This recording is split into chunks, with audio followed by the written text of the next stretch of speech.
Hello friends, GK India YouTube channel में आपका स्वागत है। यह है भारतीय इतिहास के बेहतरीन 50 प्रश्न जो आपके एग्जाम की दृष्टि से बहुत ही महत्वपूर्ण होंगे। तो चलिए शुरू करते हैं। पहला प्रश्न है, ब्रिटिश सरकार ने महात्मा गांधी को जो उपाधि दी थी जिसे उन्होंने असहयोग आंदोलन में वापस कर दिया, वह कौन सी थी? तो वो है इनमें से केसरिए हिंद उपाधि थी जो उन्होंने असहयोग आंदोलन के समय वापस दे दी थी। ब्रिटिश सरकार ने उन्हें ये उपाधि दी थी। अगला प्रश्न है, बौद्ध धर्म की ही महायान शाखा औपचारिक रूप से किसके शासनकाल में प्रकट हुई थी? तो ये कनिष्क के शासनकाल में प्रकट हुई थी औपचारिक रूप से। इससे पहले भी अस्तित्व था परंतु औपचारिक रूप से कनिष्क के काल में प्रकट हुई थी। अगला प्रश्न है, कतन एहे बाबरनामा तुर्की में लिखी तथा उसका कारण दिया गया है यहाँ पर तुर्की मुगल दरबार की राजभाषा थी। ऊपर दिए गए दोनों कथनों के संदर्भ में हमें बताना है कि कौन सा कथन सही है। तो इसका आंसर हो जाएगा ऑप्शन सी, क्योंकि ये कहता है कि ए सही है यानी कि कथन सही है परंतु कारण गलत है, क्योंकि तुर्की मुगल दरबार की राजभाषा नहीं थी। मुगल दरबार की राजभाषा फारसी भाषा थी। ओके, अगला प्रश्न है, वैदिक काल में निष्क शब्द का प्रयोग एक आभूषण के लिए होता था परंतु परवर्ती काल यानी कि उसके बाद के आने वाले समय में निष्क शब्द का प्रयोग किस अर्थ में हुआ, ये आपको बताना है। तो इसका सही जवाब हो जाएगा सिक्के के लिए, यानी कि एक मुद्रा के रूप में निष्क शब्द का प्रयोग हुआ है। अगला प्रश्न है, नीचे के युग्मों में एक और प्राचीन शासक हैं और दूसरी ओर उनके द्वारा विरचित ग्रंथ हैं, तो इनमें से हमें कौन सा सुमेलित है ये बताना है। तो इनमें ऑप्शन बी सुमेलित है, महेंद्र वर्मन द्वारा मत विलास प्रहसन लिखी गई थी। इसके अलावा इनके सही आंसर हो जाएंगे, कृष्णदेव राय ने आमुक्त माल्यदा लिखी थी, भोजदेव ने सम्रांगण सूत्रधार लिखी थी और सोमेश्वर ने मानसोल्लास लिखी थी। ठीक है, अगला प्रश्न है, निम्नलिखित में से किसको दक्षिण भारत के विशेषकर चोल युग के स्थापत्यों की विश्व में सर्वश्रेष्ठ प्रतिमा रचना माना जाता है? तो यह है नटराज की प्रतिमा। ठीक है, नटराज की प्रतिमा को विश्व की सर्वश्रेष्ठ प्रतिमा रचना माना जाता है चोल युग के स्थापत्यों की। ठीक है, अगला प्रश्न है, खिलाफत आंदोलन के मुख्य उद्देश्य निम्नलिखित में से कौन से थे? तो यहाँ पर जो ऑप्शन दिए गए हैं उनमें से पहला और चौथा इनके राइट आंसर हैं, क्योंकि भारत के मुसलमानों में ब्रिटिश विरोधी भावना उत्पन्न करना था तथा ओटोमन साम्राज्य की रक्षा यानी कि ईरानी साम्राज्य से तुर्की के खलीफा के समर्थन में था ये, तो ओटोमन साम्राज्य की रक्षा और खिलाफत का रक्षण करना था। ठीक है, अगला प्रश्न है, चोलों के अधीन ग्राम प्रशासन के बहुत से ब्यौरे जिन शिलालेखों में मिले हैं वे कहाँ हैं? तो वे उत्तरी मैरूर में है, और उत्तरी मैरूर कहाँ है? तो वो तमिलनाडु में स्थित है। अगला प्रश्न है, निम्नलिखित में से किसका प्राचीन भारत के आयुर्वेद शास्त्र से संबंध नहीं है? तो यहाँ पर भास्कराचार्य का आयुर्वेद से संबंध नहीं है। शेष तीनों ऑप्शन यानी कि धन्वंतरी, चरक और सुश्रुत का संबंध आयुर्वेद शास्त्र से है। भास्कराचार्य एक गणितज्ञ हैं, भास्कराचार्य प्रथम भी गणितज्ञ थे और भास्कराचार्य द्वितीय भी गणितज्ञ ही थे। अगला प्रश्न है, मुगल चित्रकला में अग्र संक्षेपण का सिद्धांत अपनाया हुआ दिखाई देता है जिससे निकट और दूर के व्यक्ति तथा पदार्थ परिप्रेक्ष्य में आ जाते हैं। ऐसा किसके प्रभाव के कारण हुआ था? तो ये मुगल शैली पर पुर्तगाली प्रभाव के कारण हुआ था। अगला प्रश्न है, अशोक के शिलालेख को सर्वप्रथम किसने पढ़ा था? तो इसका सही जवाब हो जाएगा जेम्स प्रिंसेप ने पढ़ा था। 1837 में उसने ब्राह्मी लिपि में अशोक की पहचान प्रियदर्शी के रूप में की थी दिल्ली मेरठ अभिलेख पर, क्योंकि दिल्ली मेरठ अभिलेख को टिफेंथेलर ने 1750 में खोजा था और उसी को उसने पढ़ा था। अगला प्रश्न है, चार ग्रंथों में से दिए गए चार ग्रंथों में से कौन सा विश्वकोशीय ग्रंथ है? तो इन ऑप्शनों में से अमरकोश को विश्वकोशीय ग्रंथ माना जाता है।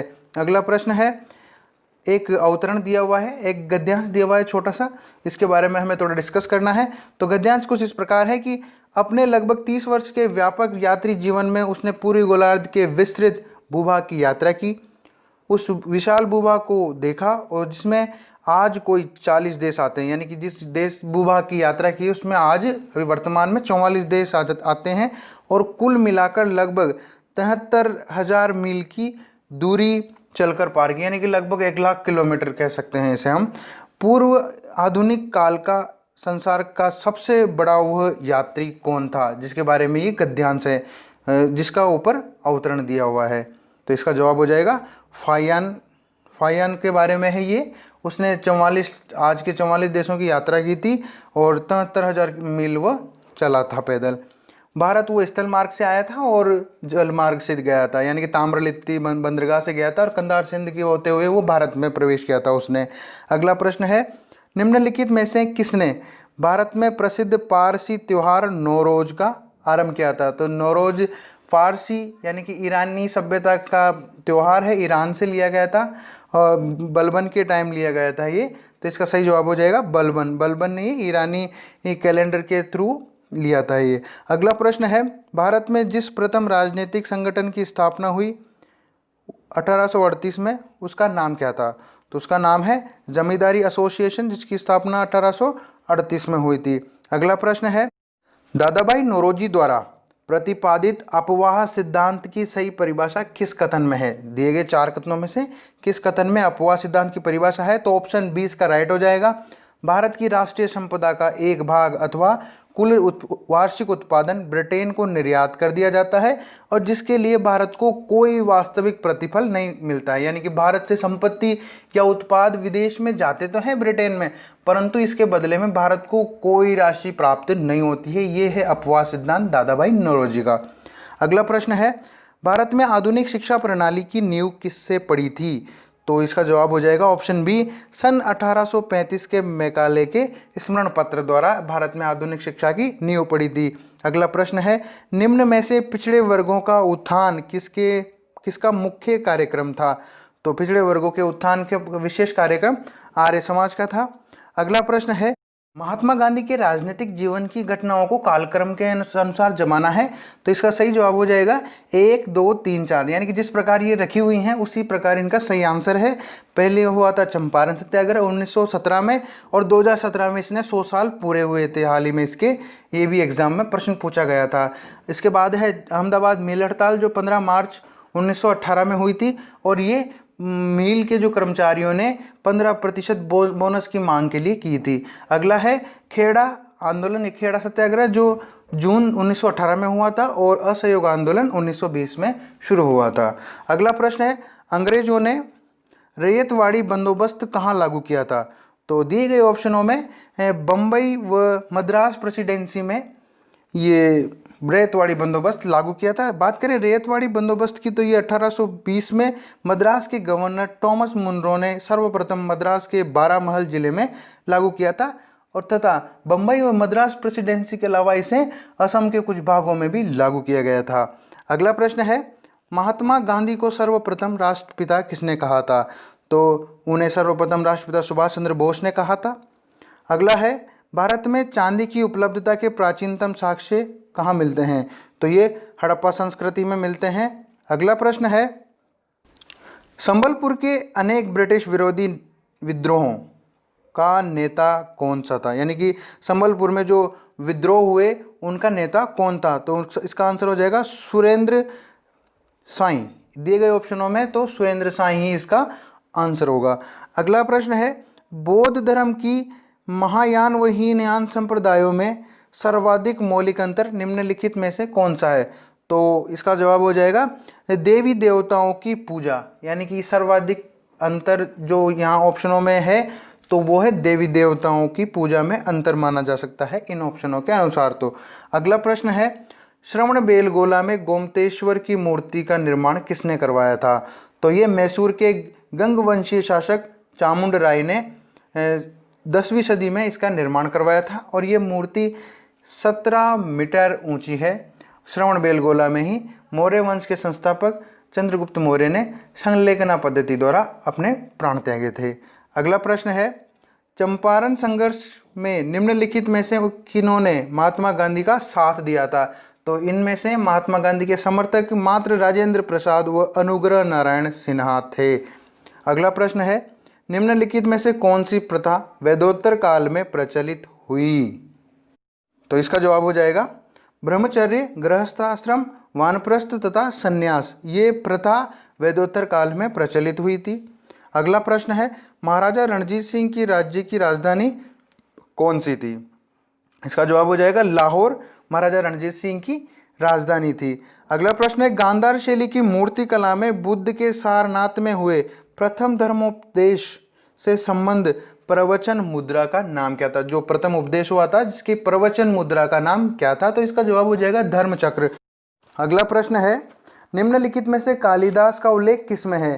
तो ऐहोल के उत्कीर्ण अभिलेख में कालिदास का उल्लेख है और इस लेख के रचनाकार हैं रविकीर्ति। अगला प्रश्न है, प्राचीन भारत का निम्नलिखित में से कौन सा महत्वपूर्ण व्यापार केंद्र उस व्यापार मार्ग पर था जो कल्याण को वेंगी से जोड़ता था? यानी कल्याण को वेंगी से जोड़ने वाले मार्ग पर कौन सा व्यापार केंद्र था?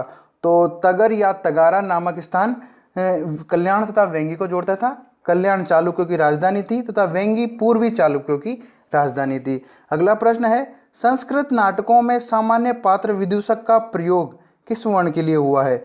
तो ये ब्राह्मण वर्ण के लिए हुआ है विदूषक शब्द का प्रयोग। अगला प्रश्न है, निम्नलिखित में से किसने दिल्ली के 8 सुल्तानों का शासन देखा था?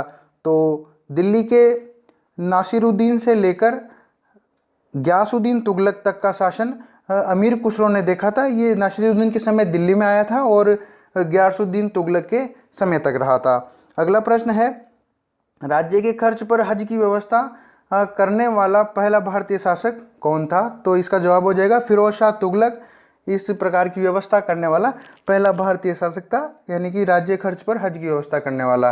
अकबर, कुछ कहते हैं कि इसका आंसर अकबर है, पर अकबर ने मात्र दीन इलाही धर्म चलाया था जिसको अपनाने वाला एकमात्र हिंदू शासक उसका बीरबल था। अगला प्रश्न है, मुगल काल में निम्नलिखित में से किस महिला ने ऐतिहासिक विवरण लिखे थे? तो गुलबदन बेगम ने ऐतिहासिक विवरण लिखे थे, यानी कि कुछ जीवनियाँ लिखी थी जिनमें ये हुमायूं नामा प्रमुख थी। हुमायूं नामा लिखी थी उन्होंने और ये गुलबदन बेगम बाबर की पुत्री थी। अगला प्रश्न है, सन 1857 के विद्रोह के ठीक बाद बंगाल में निम्नलिखित में से कौन सा विप्लव यानी कि विद्रोह हुआ? तो यह था नील उपद्रव हुआ था जो बंगाल में 1859-60 में हुआ था। अगला है, एलोरा के गुफाएं और शैलकृत मंदिर किस धर्म से संबंधित हैं? तो ये हिंदू, बौद्ध व जैन तीनों से संबंधित हैं। अगला प्रश्न है, अकबर ने जिस मनसबदारी प्रणाली को लागू किया वह किस देश से प्रचलित प्रणाली से उधार ली गई थी? तो ये मंगोलिया से उधार ली गई थी, क्योंकि ये प्रणाली मंगोल नेता चंगेज खान की दशमलव प्रणाली से प्रभावित थी। अगला प्रश्न है, सुमेलित का जवाब देना है कि निम्न में सुमेलित कौन सा है? तो ये सुमेलित हैं इनमें 1 और 2, यानी कि प्रथम सूती मिल की स्थापना 1854 में बंबई में की गई थी और प्रथम सीमेंट फैक्ट्री की स्थापना 1904 मद्रास में हुई थी। अब दूसरा जवाब गलत है, तो इसका सही जवाब क्या होगा कि प्रथम मशीन निर्मित कागज का निर्माण 1832 में दिसरा पश्चिम बंगाल में शुरू हुआ था। अगला प्रश्न है, मैडम भिकाजी कामा, एम बरकतुल्ला व VES अय्यर और MN रॉय में क्या समानता थी? तो इसका जवाब हो जाएगा ऑप्शन सी, क्योंकि ये प्रमुख क्रांतिकारी थे और इनका क्रांतिकारी क्षेत्र यानी स्वतंत्र आंदोलन की अवधि में इन्होंने भारत से बाहर विविध देशों में काम किया था। अगला प्रश्न है, महात्मा गांधी के पदार्पण से पूर्व भारत में राष्ट्रीय आंदोलन की दिशा को निम्नलिखित में से किन अंतर्राष्ट्रीय घटनाओं को प्रभावित किया था? तो यानी महात्मा गांधी से पहले कौन सी घटनाओं ने प्रभावित किया था भारत की घटनाओं को, आंदोलनों को? तो इसका आंसर हो जाएगा उपरोक्त सभी, यानी कि सन 1898 में इटली अबिसीनिया युद्ध ने, चीन के बॉक्सर आंदोलन ने और आयरलैंड के क्रांतिकारी आंदोलन ने तथा रूस जापान के युद्ध में जापान की विजय ने। अगला प्रश्न है, प्राचीन संस्कृत ग्रंथों में प्राय यवन प्रिय शब्द का द्योतक था, यानी यवन प्रिय शब्द का क्या अर्थ था? यवन प्रिय शब्द का प्रयोग किया गया है तो इसका अर्थ है काली मिर्च, यानी यवन प्रिय शब्द काली मिर्च के लिए प्रयोग किया गया था। अगला प्रश्न है, निम्नलिखित में से किस स्मारक में वह गुंबद है जो संसार के विशालतर गुंबदों में से एक है? तो इसका जवाब हो जाएगा गोल गुंबद, बीजापुर। ये बीजापुर के शासक मोहम्मद आदिल शाह का मकबरा है और इसका व्यास 144 फीट है। अगला प्रश्न है, निम्न में से कौन सी MN रॉय की उत्प्रवासी ये साम्यवादी पत्रिका है? तो इसका जवाब हो जाएगा बैगार्ड। बैगार्ड एम.एन. रॉय की उत्प्रवासी साम्यवादी पत्रिका थी। अगला प्रश्न है, अष्टप्रधान नामक मंत्रिपरिषद थी, किस प्रशासन में थी ये अष्टप्रधान मंत्रिपरिषद? तो ये मराठा प्रशासन में थी और ये व्यवस्था शिवाजी के राज्याभिषेक होने के बाद उन्होंने घोषित की थी। अगला प्रश्न है, भारतीय उपमहाद्वीप मूलतः एक विशाल भूखंड का भाग था जिसे गोंडवाना लैंड कहते थे। तो इसका आंसर गोंडवाना लैंड हो जाएगा। अगला है, हुगली को बंगाल की खाड़ी में समुद्र लूटपाट रोकने के लिए किसने अड्डा बनाया था? तो ये पुर्तगालियों ने बनाया था हुगली को, और इसके लिए संघर्ष भी हुआ था पुर्तगालियों और अंग्रेजों के बीच। अगला प्रश्न है, मोडी लिपि का प्रयोग किसके विलेखों में किया जाता था? तो ये मराठों के विलेखों में किया गया है मोडी लिपि का प्रयोग। अगला प्रश्न है, कौन सा सही सुमेलित है? तो इनमें मात्र ऑप्शन बी वांडीवास का युद्ध सुमेलित है, जो फ्रांसीसी विरुद्ध ईस्ट इंडिया कंपनी हुआ था। और इसकी बात करें बक्सर के युद्ध की, तो बक्सर का युद्ध 1764 में मुगल सम्राट शाह आलम सेकंड, अवध के नवाब शुजा-उद-दौला और मीर कासिम की संयुक्त सेना तथा अंग्रेजों के बीच हुआ था, जिसका नेतृत्व कैप्टन मुनरो ने किया था और इसमें अंग्रेजों की विजय हुई थी। और जनरल डायर व सिखों के बीच जलियांवाला युद्ध हुआ था। अगला प्रश्न है, निम्न घटनाओं का सही कालक्रम जमाना है? तो लखनऊ समझौता है, द्वैत शासन है, रोलेट एक्ट है और बंग भंग है। तो इसका सही जवाब हो जाएगा 4, 1, 3, 2, यानी कि लखनऊ समझौता 1916 में हुआ था, द्वैत शासन 1919 में हुआ था, रोलेट एक्ट 1919 में हुआ था और बंग भंग 1905 में होता। आपको हमारा वीडियो कैसा लगा? अच्छा लगा है तो लाइक करें, शेयर करें और हमारे चैनल को सब्सक्राइब करें, ताकि ऐसी आपको वीडियो डेली टू डेली मिलती रहे। धन्यवाद। जय हिंद।